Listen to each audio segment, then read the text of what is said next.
আজকে তোমাদের দেখাবো এক ধরনের প্যাক বানানো। তার জন্য নিয়ে নেওয়া হয়েছে ময়দা, কফি আর এখানে পরিমাণ মতো টক দই। এরপর এটা ভালো করে ফেটিয়ে নিতে হবে।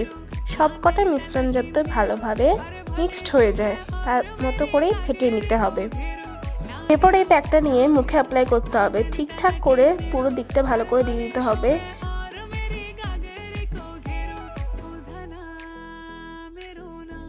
দেখো আমি পুরো মুখে এভাবে মাখিয়ে নিয়েছি। এভাবেই ভালো করে সারা মুখে মাখিয়ে নিতে হবে প্যাকটা।